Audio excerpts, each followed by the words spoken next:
We've been doing a series of Dharma Talk on the Four Noble Truths and the Eightfold Path. And for those who haven't been here previously, you have missed out on the Four Noble Truths and the Eightfold. The Eightfold Path we haven't really started yet. We have spent about 6 or 7 Dharma Talks on the Four Noble Truths. These are the basic that all those who follow the Buddha's teaching, they should know about it, the Four Noble Truths. What are the Four Noble Truths? Maybe it's worth reiterating in here, just for 1 or 2 minutes. The Four Noble Truths, suffering, that's the first Noble Truth. Causes of suffering, second Noble Truth. Third Noble Truth is cessation of suffering. Fourth Noble Truth is the path leading to the cessation of suffering. In other words, suffering, you can stop suffering. So we know the suffering in this world, what kinds of suffering, how come we have suffering, source of suffering, why we are suffering, we all cover that. What are the causes for it? We already have covered that in detail. How to stop suffering. We can stop suffering, that's third Noble Truth. How to do it, that's the path leading to it. And I think right now we've got to the path. I should be talking about the Noble Eightfold Paths now. The objective of listening to Dharma Talk is to understand the truth of life, or to awaken the faculty of penetrative understanding, which see things as they really are. You know what I mean? To see things as they really are and not as what they appear to be. To see things as they really are. We are born with mental defilements, with views and habits that have influenced us since birth. Not just the present birth, but also in uncountable births before this one. We don't only have this life, we have previous lives and we have the future life. We have the past, the present, and the future. So we have accumulated all these habits and views. To arrive at the realization of the truth, to see things as they really are, which I explained in 2 talks before, it is necessary to take up the practice of meditation. Why? Because meditation strengthens the capacity for sustained concentration. It's easier to develop insight by training yourself in meditation. And it's been proven also by many people that meditation is also very good for health. It serves the purpose of maintaining good health too, especially mental health. This insight so gained would gradually eliminate our ignorance and help to acquire wisdom. Wisdom, prajna. For those who have learned the Hridaya Sutra, you know what prajna is all about. Prajna, prajna. Prajna is wisdom, and this wisdom is different from intelligence that we always have been talking about. It's more than just intelligence. But how is wisdom to be acquired? How do you acquire wisdom? Wisdom cannot be gained by merely learning, gathering, and accumulating a whole bunch of information. Don't think that you'd read a lot of books, you'd see a lot of DVD tapes, and then you know everything about meditation. It's not just by reading information. You really have to practice it. You have to get insight and experience from it, not just by reading or tapes or DVDs. However, the Buddha said wisdom can be cultivated. We can cultivate wisdom. It comes into being through a set of conditions we have the power to develop. These conditions are actually, sometimes we call them mental factors, components of consciousness, which fit together into a systematic structure that can be called a spiritual path. So this is the path leading to the cessation of suffering that we're talking about, and this is the Noble Eightfold Path, the path that would lead us to stop suffering. And there are a few factors that we should remember. So we structure a path which include 8 mental factors, and we call that the Eightfold Path, the Noble Eightfold Path. Now, what is this Noble Eightfold Path? There's 8 components to it. The first one is right understanding or right view, right understanding. In the Chinese language is zheng jian. In the Chinese language, zheng jian. Zheng is right. It's not diverted. It's not wrong. It's right. So right understanding, and some people call it right view. I'm talking about the Eightfold Path now. The first one is right understanding. Second one is right intention. In the Chinese language is zheng si wei. Right speech, zheng yu. Right action, zheng ye. Right livelihood, zheng ming. Right effort, zheng jin jing. Right mindfulness, zheng nian. Right concentration. So altogether there's 8 components. I repeat, the Noble Eightfold Path are extremely important to understand the Buddhist teaching. Right understanding, right intention, right speech, right action, right livelihood, right effort, right mindfulness, and right concentration. Considered from the perspective of practice, the Noble Eightfold Path can be categorized into 3 groups. We use the heading, for example, morality, concentration, and wisdom. These are the 3 pillars of the Buddhist teaching: morality, concentration, and wisdom. Morality, in the Sanskrit language, we call it sila, S-I-L-A, morality, sila. Concentration, samadhi, S-A-M-A-D-H-I, samadhi. Wisdom, prajna. So if we talk in the Sanskrit language, sila, samadhi, and prajna, these are the 3 pillars, like the pillars of Buddhism, the foundation to support the whole building. In common English language is morality. If you don't have morality, you can't practice the Buddhist teaching.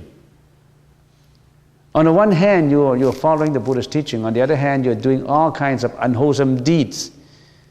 You're involved in unwholesome actions, unvirtuous actions. Then you're contradicting yourself. So you really have to have morality. Of course, there's a lot of details under morality. The Tripitaka, all these sutras and all these talks and all this Vinaya and precepts book, they're all dealing with morality. So morality. Concentration is the meditation that we're talking about in here. Concentration. You need concentration too.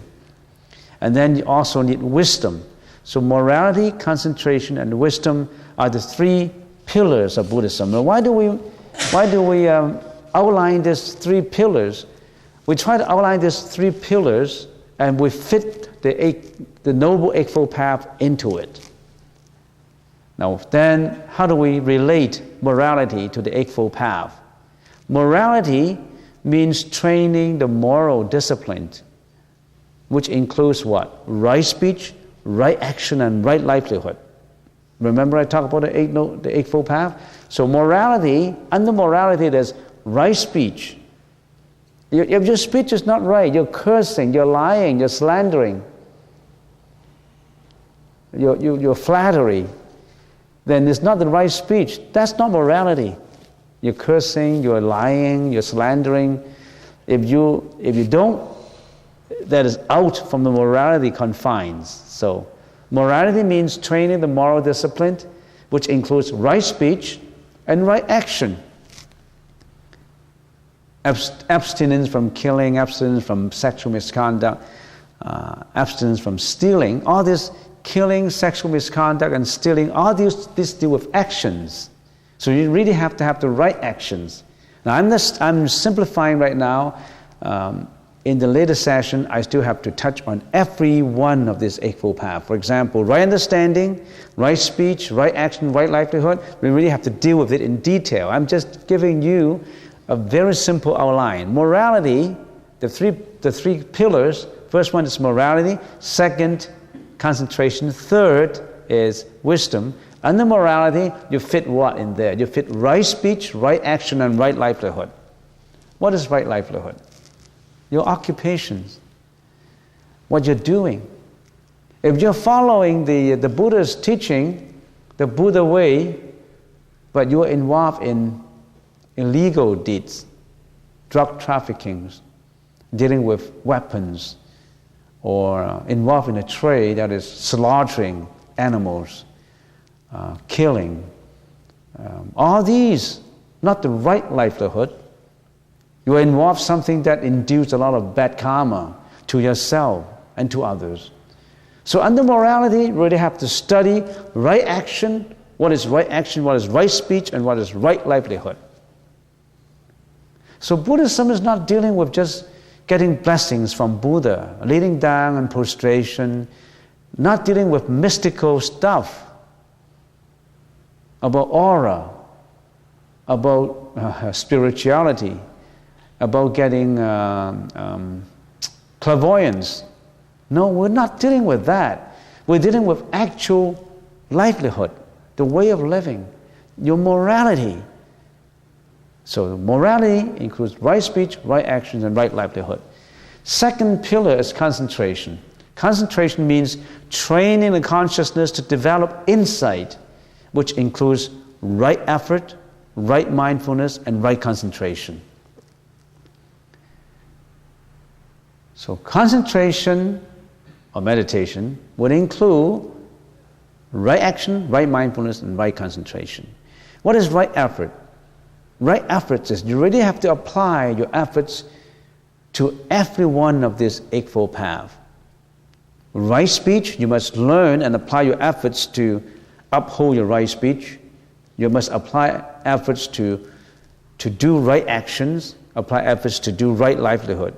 So every one of these need right efforts. In other words, it's diligence, working hard. No follower of the Buddha's teaching is a lazy fellow. We always have to work extremely hard, practiced. We're practiced at it. So right effort, right mindfulness. Remember when we're meditating, we said, when we're circumambulating, we said we pay attention to your walking movement. Right mindfulness. You must be mindful of what you're doing. You must not say, I don't know what I'm doing. I have done something wrong, and when you ask me why I did it, I said, I didn't know. It's out of my control. The problem is, you're not in control of your behavior, your speech. As a matter of fact, when you are out of control, you do all kinds of unwholesome deeds, which leads you to bad karma, which leads you to bad effects. So if you're doing mindfulness, that means you know what you're doing. You're mindful of what you're doing. If you're always mindful of what you're doing, wonders come. Why? Because given that you know what is right and what is wrong, and if you're always mindful of what is wrong, you won't do the wrong thing. If you're always mindful, if you know that being angry is not right, then you can control your temperament. You won't be angry. You won't yell. You won't shout. You won't curse because you are in control. A lot of people say, oh, of course I'm in control. This is my own mind. My own mind, this is my mind. Of course I can control it. The fact is, you can't. Sometimes you can. But you don't have that concentration. Sometimes you're mindful, but a lot of times you're not mindful. So you need also concentration. How to persist in the mindfulness. A constant persistence of mindfulness is that concentration. You are mindful sometimes, because sometimes you You did something wrong and you know, oh, I did it wrong. I don't know why I did it. Criminals are like that. When they commit crime, when they ask them why, they say, I don't know, I just did it. Out of my control. Extremely dangerous. So you, under right concentration, it includes right effort, right mindfulness, and right concentration. Lastly, not least, wisdom. Wisdom means training the consciousness from developing insight to the penetration of the ultimate reality. Now, that's difficult to understand. Wisdom is to understand, to penetrate, have an insightful penetration into what things really are, not as they appear to be. Is illusory. What they appear to be is illusory. And this wisdom is the highest wisdom. The Buddha called it Bodhi, or the Anuttara Samya Sambuddhi, which includes right understanding and right intention. So wisdom includes right understanding and right intention. So if we can classify it, if we fit the Eightfold Path into the three columns of morality, concentration, and wisdom, that's how they should look like. So, let's just repeat. What are the Noble Eightfold Path? Right understanding, right intention, right speech, right action, right livelihood, right effort, right mindfulness, and right concentration. You really have to know this before you proceed even into the Buddha's thinking. Without this foundation, you can't practice the Buddha's teaching. You don't know the basic. Not just prostration, not just meditating in there and you don't know anything about it. You just meditate and no thought. People say, just no thought. Why no thought? How to achieve no thought? If I have no thought, will I be just turn into a piece of stone? A piece of stone doesn't have any thought. Why should I turn myself into a piece of stone of having no thought? Is no thought right? Can I have no thought? If my mind is 24 hours working, always actively working, how can I have no thought? All these problems or the questions come up. We need to answer these questions. Okay, let us first of all just discuss the first Eightfold Path. We call it the right understanding or the right view. Some people call it the right view. We may not know that we already have a view on everything we see, but we already have everything we see, everything we hear, everything we smell, we taste, we touch. We have a view on it. Oh, this is hard. This is soft. This is pungent smelled. We all have views on everything. This is your view. In fact, our whole thinking structures, our perception, labels our values and crystallize them into ideational framework through which we interpret the meaning of our life and the world. We label our values. We stigmatize everything. We have a view on everything. This is tall, this is short, this is ugly, this is beautiful. We live in a world of duality. We discriminate. We have a view on everything. Our views condition our action, speech, and thinking. Views generally divide into two classes. Anyway, why do I have a view? Why do we being born with a view? Because we carry this from previous lifetime, not just this present life. In this present lifetime, based on our family background, our education, what we experience, we have certain views that we have. But not just that. That is views of the present lifetime. There are also views of previous lifetime that you brought over. Karmic views. Some people are more obstinate than the others. Some people are more bigotry than the others. Some people are more violent. Some people are more jealous. Some people are more greedy. Some people are more compassionate. Some people are more considerate. Why? All these views have been accumulated from the past. And views generally divided into two classes. Right view or wrong view, very clear. Some view is right and some view is wrong. It is important that we must hold the right view, of course, and if we hold a wrong view, it would lead us towards courses of action that eventuate into suffering. One of these wrong views, to think that killing is right. Humans kill animals for food, you know. We've already been talking about that. Killing. You think that killing is right, slaughtering animals. That's been a view passed from our ancestors. That's been a view that we carry one life after another. We kill animals for food. Humans, they don't need to eat meat, you know. Our teeth is not meant to eat meat. We're vegetarian, actually. But somehow we thought that killing animals for food, it's been a custom for a long time that we're used to it. But it led us to suffering. How? Well, we'll go into details about reincarnations, about rebirth. On the other hand, if we adopt a right view, that view will guide us towards right action and consequently towards freedom from suffering. Two kinds of right view stands out as the most important. Under right view, there's two kinds of right views. One is a mundane right view which operates within the confines of the world we're living in. Mundane right view, that is, right view of the world that we're living in. The second is a supra-mundane right view, which deals with the way to liberate ourselves from the world of suffering. So one view is about the world.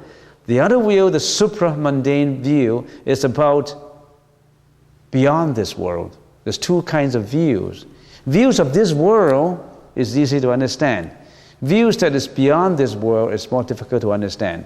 So we have a mundane right view, a worldly right view, or supra-mundane right view. So what is the mundane right view? Mundane right view, or the world right view. We have already studied karma in detail, causes of karma and all that. We already have studied. Karma is distinguished as wholesome and unwholesome karma. There's wholesome karma and unwholesome karma. Unwholesome karma is action that is morally degrading, detrimental to spiritual development, and conducive to suffering for oneself or others. So that's unwholesome karma. Wholesome karma, on the other hand, is action that is morally commendable, helpful to spiritual growth, and produces benefits for oneself and others. So there's wholesome karma and unwholesome karma. We can give innumerable examples and instances of unwholesome karma and wholesome karma. We already have done so. The Buddha selects 10 of each as primary ones. The 10 causes of unwholesome karma are what of this unwholesome karma? The 10 causes of unwholesome karma: destroying life, taking what is not given or stealing, wrong action in regard to sense pleasures, which includes sexual misconduct, false speech, slanderous speech, harsh speech, idle chatter, greediness, anger, and ignorance.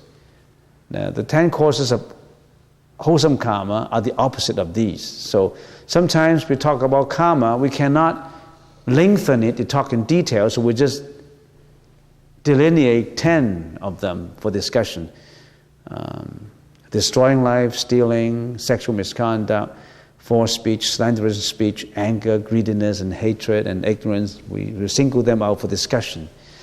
The moral understanding and discipline is the foundation for right view. But what is morality? What is morality? Morality itself is an ambiguous word. Different people and different societies have different morality standards. And some people argued about that. You talk about morality. The Buddha's teaching talk about morality, but morality itself is an ambiguous word. Different societies have different standards. That's why the world has religious morality, even nasty morality, war morality, work morality, family morality. And how can you define morality? Everything is relative, they said. But here we are using the definition of morality in its normative sense that generally applies. Morality is a public system applying to all rational persons, governing behavior that affects others and has the lessening of evil or harm as its objective. That means if you are inducing harm or evil deeds on others, that's not morality. If it has the objective of reducing evil or harm, then it is, in the normative sense, morality. Now, morality in the normative sense defines the quality of behavior being in accord with the standard of right or good conduct or with virtuous conduct. So if it is good conduct, right conduct, virtuous conduct, then it is morality. It is moral. The right view comes from... So, what have we been talking about? We've been talking about various things, but in order to put everything in the right perspective, we've been talking about the Noble Eightfold Path, and now we just talk about right understanding for now. In right understanding, some people will ask, right understanding, it is very important that we're being led by the right morality standard. And morality standard, it all varies. It's all relative. So how would we use? So we use it in the normative sense. Anything that is hurting others, inducing pain or evil actions on others is lacking morality. So, the right view comes from wisdom. And wisdom is the direct instrument for reaching liberation from suffering. If you don't have wisdom, how can you meditate? If you don't have the right understanding, if you're meditating and if you always practice meditation, and on the other hand you're doing a lot of bad deeds, you're contradicting your objective of meditation. So you really have to support your meditation with the right understanding, which means maintenance of morality. And many people hold the wrong view that as long as I'm happy, I can do whatever I want. They think that morality confines are created by religious people. Those who maintain that survival of the fittest is the most important, they laugh at morality and regard it as an impediment to life. They feel that I can do what I want to achieve my happiness, even though it is achieved at the expense of hurting others. We should understand that all our volitional actions have an influence on our destiny that will continue in the future, in future lives.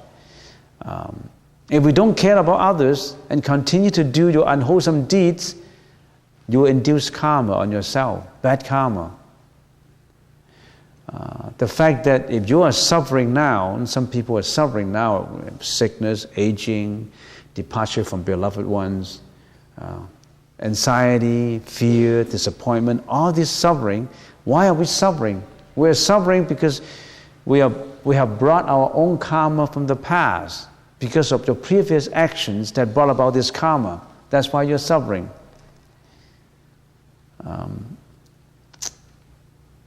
This life is not our only existence, and our consciousness does not terminate with death. Our life continues into the next in different form, but with the same alaya consciousness, unless we're liberated from the cycle of life and birth and rebirth.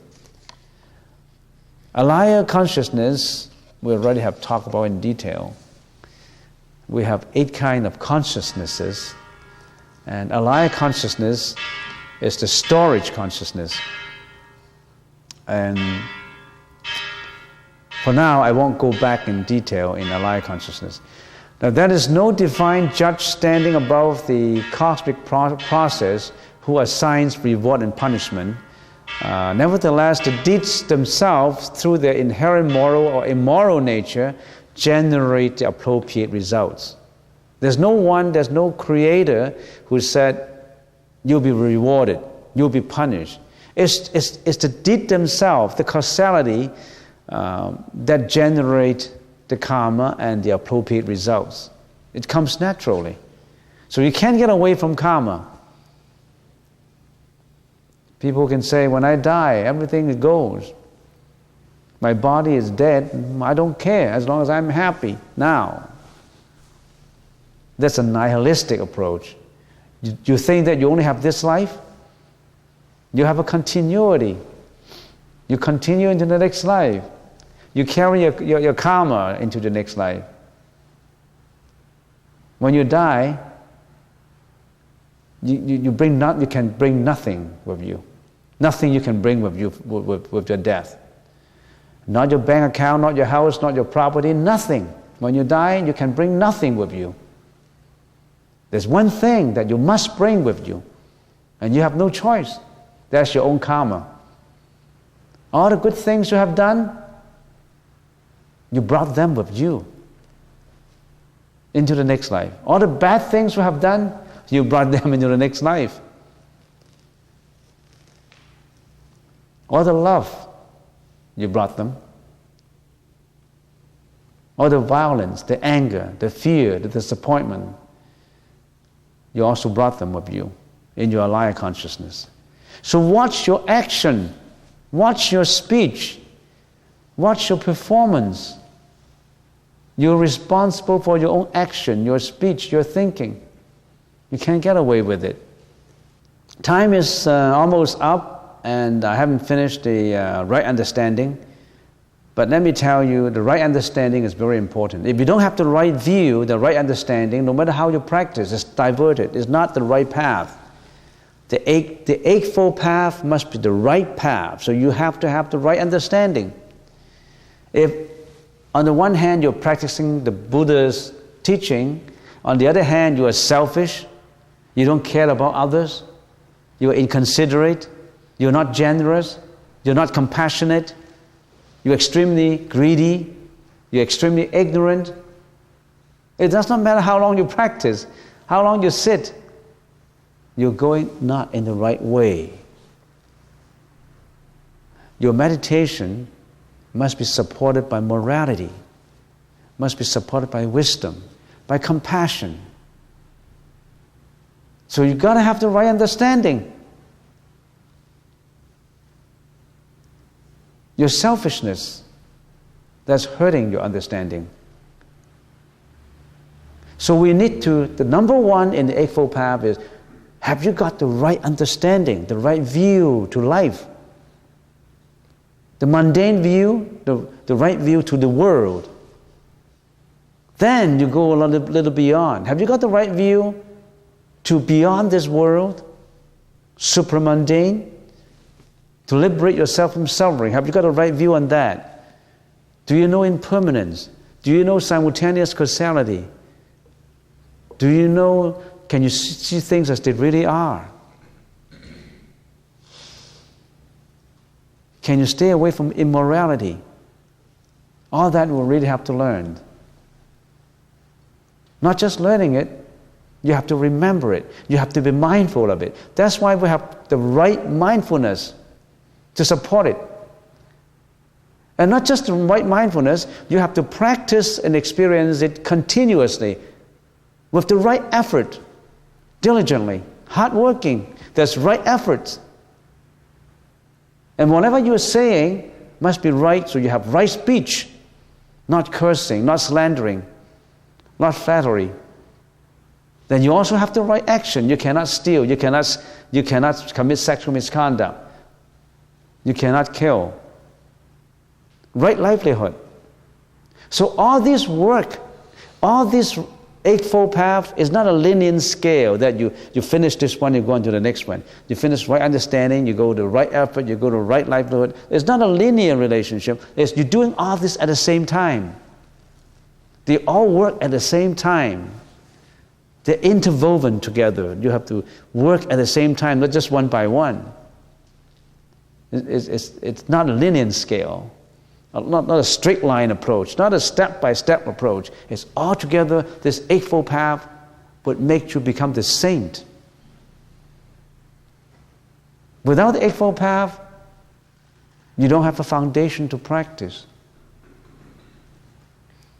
If you're practicing meditation, on the one hand, when you go home, when you interact with people, you're extremely selfish. Then you're not practicing the Buddha's teaching. You're fooling yourself. You're just meditating for health. I want to have good health. I want to relax. It's always I, the egoistic I. I want to achieve that. I want to get this. I want to get that. That's why I'm practicing meditation. No, that's not the right way. You're not trying to fulfill your ego in meditation. If you have an ego, I want to satisfy myself. My objective is to be healthy. My objective is I want to think clearly so that I can compete with the others. You have the wrong objective in meditation. You are full of greediness. You want this and you want that. Everything you want to do is you want to satisfy your needs, satisfy your ego. You haven't got the right view. You haven't got the right understanding. That's the number one most important mental factor in learning meditation. Have you got the right understanding?